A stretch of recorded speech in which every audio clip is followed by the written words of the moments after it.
pull her out so bad today. But I don't want to be mean or anything, because that's kind of BM if I did. But I asked, I was like, yo, if we go up 3-0, could I please pull out Symmetra on defense under Otto? Because I want to be the first person to actually play her. Right. Because I've played Symmetra a very little amount. Yeah. So small sample size, but I have a 100% win rate on like 3 seasons. Hey guys, it's Adam with Akshon Esports, and today I'm speaking with Sleepy of the San Francisco Shock. Sleepy, how you doing, man? I'm doing good. Just once, that's great. Right on. Thank God we didn't lose. Yeah, right? I mean, the 0-40 though, a lot of people want to see the streak. It sucks for them, but like, being the one team to lose would that'd be over. Yeah, I feel it. So first things first, what was it like finally playing with IDDQD on stage? It wasn't anything new to me because most people don't know, but I'm from the old NRG. Back when like IDDQD, Numlocked, and Harblue and stuff. So I've played with him before. I know how he plays. I know how he sounds like that. So it wasn't anything new to me. But I'm sure some of the other guys, like the Koreans especially, were like, "Whoa, that's kind of weird. Never played with him before." Sure. But we've been scrimming with him for like a few days before the scrim. So like 2 days. Oh, so you guys were ready? Yeah, we were ready with him. Right. It's not like this wasn't. It's not like it was like, oh, we won the map, let's throw IDDQD in for no reason. No, we plan on playing in this match for sure. All right. Well, it was nice to see him on stage for us as well. The other hype thing around your match had to do with a certain woodland creature challenging Goldenboy to a fight. Did you see this while you were either in the dugout or on stage? Did you hear about it afterwards? I didn't. There's a guy in a bear suit challenging Goldenboy to a luchador wrestling match. Did they do it? Yeah, during halftime. They're not fighting yet, but we'll see. But based on that premise and my description alone, who do you think would win in a fight between a bear and Goldenboy in a luchador mask? The bear. The bear sounds terrifying. Right? It's actually a very cute looking bear, but that's okay. Maybe. Nah, the bear wins. Alright, fair enough. Right on, man. I mean, that bear is like straight up jacked. Yeah. As it's the last week of the regular season, we would like to do a little bit of a reflective kind of interview on the season as a whole and how you felt about it. So to start, can you tell me a little bit about your experience throughout the first season of Overwatch League and how it's changed you? My experience at Overwatch League is definitely different than most people's because I didn't really play in tournaments before this. So this is like my first that was my first LAN environment ever, in any game ever. And then this is also my first sort of tournament setting for Overwatch in general, because I'd put in smaller tournaments, very few here and there on other teams, but I never really was on a big popular tier 1 team like LG Evil, Selfless, stuff like that. I was never on the big team, so no one really knew me, and I came in and finally got a lot of experience. So it was really cool and fun to be able to play on stage, stuff like that, which is something I'd always dreamed of doing. I'll say I think the first split or two kind of got wasted for us. We obviously didn't do very well, and we didn't really learn a whole lot. Didn't have a whole bunch of structure throughout the organization, stuff like that, for our specific branch.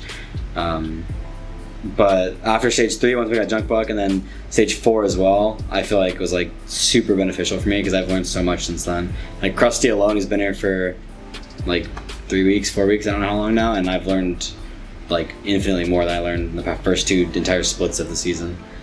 Alright, so tell me a little bit more about the first 2 splits. I mean, it kind of felt like the entire Shock organization was in a holding pattern waiting for Symmetra and some other pieces to fall into place. Yeah, I don't want to trash anything because I don't it's not in my saying to do that. Sure. But their motive definitely was hopefully we can go even 5-5 or something in the first 2 splits. Nothing terrible, which is what happened. We did do really bad. But they were hoping for maybe we'll go 5-5, maybe we'll do okay in the first 2 splits, and then we're shooting for stage 3 whenever Super and Symmetra can play, and then we'll do really well.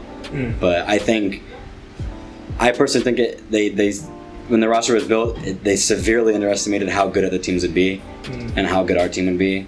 So it obviously fell short. We didn't do well at all in the first 2 splits, and that really hurt us because then we had no chance to make season playoffs, because even though we did okay in the second 2 splits, we went 5-5 and 6-4. That's middle of the pack. That's pretty good. Had we done that since stage 1 and 2, we probably would have had a chance to qualify for playoffs. But because of those first 2 stages, we just had no chance.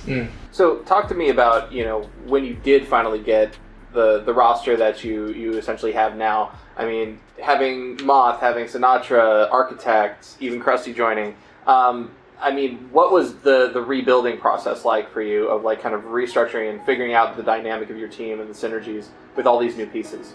For me, it's not too hard because I don't know. For some reason, I'm just able to like play with anybody. Like as soon as I like play with them for a little bit, I figure out how they play, what they like to do, what they like to say, things like that. It's not really a big issue for me. The main thing was with Moth coming in.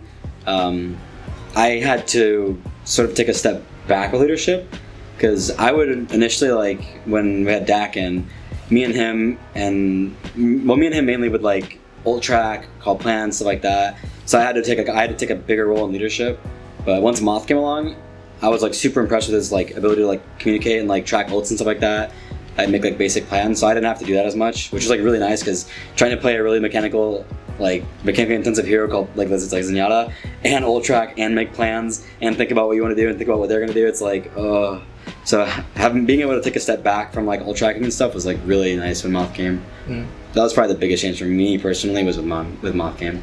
Sure. So you brought up the skill ceiling of Zenyatta, and I feel like Zenyatta's kind of fly under the radar because of the flashiness of characters like Widowmaker and stuff. Everybody talks about the Widowmaker players, but I would say outside of Widow, like the level of Zenyatta play that we're seeing in the league is probably the highest of any other character. What was that like for you? Like having to go up against personally people like Jjonak, Bdosin, all these like really incredibly talented Zenyatta players, specialists. For me, it's like. I don't get like intimidated by anything like that. I think it's like I like going against them. Like I like playing against Jjonak. I like playing against Bdosin because personally you can learn so much from them. Like I said, I've learned so much this past stage alone on Zenyatta, like game sense wise and just thinking about things and stuff like that. That I never really thought I would learn. That I thought I'd have to learn. But playing against Jjonak and stuff, like all you have to do is just play against them for one game, watch the VOD and see what they do, see what you didn't do, and then compare the two and be like, oh, maybe I should do that. Oh, look at that, I just got better. So I personally love playing against them. And how would you say, I mean, you've obviously been learning this whole time, clearly, from VODs and whatnot. How would you say you've grown the most, or in what area have you grown the most throughout the season? Definitely just getting smarter. I've always been, like, mechanically fine. Like, I've always been, like, a decent mechanical player. My aim isn't bad. But my positioning also has been, like, there, not there sometimes, but mainly like just being smarter about like everything, like what I want to do, when I should go aggressive, stuff like that. That's where I've sort of like I feel like I've personally grown way more than before. So let's broaden that same question kind of out to the team as a whole. How would you say the team has grown the most over the course of the season, both in game and interpersonally, since you did have people in and out? I still would say everyone's getting smarter. I mean, obviously we've gotten more flexible but that came with like roster additions. Like obviously before we could only play a few comps, we couldn't play dives like that, but that came along when like we added Architect. He could play a lot of heroes. The main thing is just everyone, which is what Krusty's doing, he's making us all smarter. Like wants us to know like when we should change heroes on our own. So like when we should change heroes, if we're stuck, like if we're not doing so well in this comp, what do we need to change? Or like if they're playing this comp, what's the objective of their comp? How can we like counter that? What's the objective of our comp? If someone wants to switch from like Tracer to Widow, what's the objective now? Like what is our comp good for? Stuff like that. So everyone's trying to get a lot smarter with like team play and stuff like that in general. Looking forward to season 2. Where do you think you guys would fall? Like, I mean, we have a lot of these rosters are going to be the same. We're going to have 6 new ones, so that's kind of a wild card right now. But, I mean, let's say we're at preseason. Let's fast forward the clock. We're at preseason for season 2. Where do you think you guys fall in comparison to the rest of the league right now? I mean, it's hard to say that because it obviously is going to be meta changes. We don't know how the other teams are going to be, stuff like that. But I think with the structure and foundation we have right now and, like, the overall team mechanic and ability, I think we could definitely, with time and improvement, be a top 3 team. What are you most excited about for season 2? To play again and be able to actually win stuff. Because, like I said, our first 2 stages were like really poor, and everyone always says like, "Oh, obviously, like you're the last one left from the original roster." So for me, that's kind of like, oh, dang, I couldn't have done anything different really about us losing because it wasn't like it. I'm not gonna say it wasn't my fault. I obviously made mistakes in the first 2 stages, but like it was overall just a big team issue. Like we're not good. We couldn't win. So I'm definitely ready to like have a fresh start from season 2 and actually, to me, it'll be my first season where we can actually like win things. I want to actually win. So let's broaden this out to the league as a whole. Obviously, the Overwatch League was a very ambitious project, probably the most ambitious project we've seen in all of esports. So what would you say the league did really right? I mean, what's the best thing that the league did compared to other esports? I mean, I don't really think they did anything wrong. So the whole thing is right to me. The only thing is I would say that's like wrong is I'm not a huge fan of the fact that like obviously like your previous stages are just as impactful as your last two stages. I'm not a big fan of that because I think improvement should kind of like have more of an impact. So like, I feel like maybe like the third or fourth stage could be like have a bit more value towards going to like the season playoffs, where like. So like if you're like a team that like was really bad in stage 1, but you got way better, did okay in stage 2, like Gladiators for example. Gladiators they were like not that great in stage 1, then they did like pretty well in stage 2, they're even better in stage 3, and then went undefeated in stage 4, right? Or like first place, sorry, not undefeated. Close to. But that's obviously like huge improvements, and they're like like 5th or something overall. Like if I feel like them being that good right now, that it should make a bit more of an impact. So just to be clear, you want to see whoever's going to be the best competition by the end of the season be the ones that end up. Like for example, I don't want to like flame anything, but like look at Boston. Boston did really poorly this split. Does anyone really think they're going to do that well at the playoffs? Probably not. Which is why it's like they're probably going to get stomped. We have World Cup coming up. Do you have any plans for World Cup? I want to make it. That's my plan. Is I just want to make it, and I want to be able to represent USA at the World Cup stage, and hopefully beat Korea. Now, a lot of the really tough competition for this year were on World Cup last year. What would it mean for you to play like alongside a lot of these guys who you've been competing against all season? I think it'd be really cool. I actually like World Cup because like you get to play with most people you haven't played with before, so you're not playing with like your Overwatch League team. You get to play with cool Matt from Outlaws. Oh, that's cool. I've never played with him. I wonder what it's like. I wonder how he comms. You get to learn other things about other teams and other players. It's really fun. What do you think are the chances of Team USA taking the whole thing at the Grand Finals level? It's hard to say again because it's going to come down to meta and stuff like that, but I think this year, since there's been a lot of that hidden talent that's kind of been like shoved up there, like Space for example, an insanely good flex tank player, there's a lot more like hidden talent that came up to where I think Team USA could be like really strong this year if it's done properly. Mm-hmm. If those players show up for tryouts and like actually like perform well and the coach picks those players and we synergize really well, that team can be really strong. Yeah. Probably better than a lot of Overwatch League teams. Just to close it out, I got a question about Symmetra that we're going to cut together in a... I wanted to pull her out so bad today. But I don't want to be mean or anything, because that's kind of BM if I did. But I asked, I was like, yo, if we go up 3-0, could I please pull out Symmetra on defense on Dorado?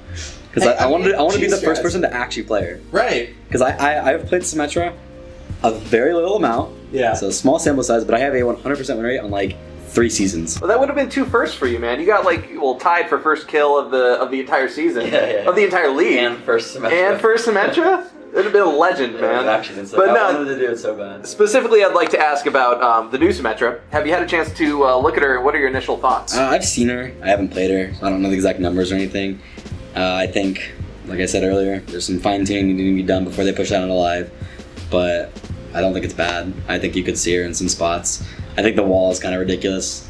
I think it needs to be toned down a little bit because as it is, hit scan is already kind of useless. So they're going to make it even worse. I don't know. I'm not a big fan of that. So I think, what is it with Overwatch and Shields lately? Yeah, exactly. That's why hit scan's so bad. Like, you play Zenyatta, a lot of times you just shoot at a shield for 40 minutes and you're like, oh, I did like 10 damage. That's cool. And then they're going to have the huge 5k damage wall and it's like, oh, I'm Zenyatta. I'm going to shoot at that wall for the next 30 seconds. See you then. So I kind of hope shields and stuff like that get toned down. For sure. Because I personally like hit scan in the meta. It's cool. Like seeing good soldier players, it's so fun to watch. And McCree obviously is like such a fun hero to watch. Widowmaker is still really good, obviously. Dominant throughout the entire season, but I think seeing other hits can be really cool. Speaking of soldiers, it's so funny because I think back to when they were trying to fine tune him and like his spread and the damage on his bullets. Yeah, I was like, it doesn't matter now because there's just shields everywhere. Yeah, I don't think there's anything wrong with Soldier. I think he's a perfectly balanced hero. Like he's probably one of the most balanced heroes in the game. I just think other things are like they kind of just counter him. Like what's Soldier gonna do against Dive? He's just gonna get demolished. What's Soldier gonna do against 3 tanks? He's gonna charge ult really fast, but the ult's gonna do nothing. So it's just shields and barriers and stuff kind of just make hit scan useless. Sleepy, thank you so much for your time. I know we went over, but I appreciate you taking the time to just chill and have a conversation. Absolutely.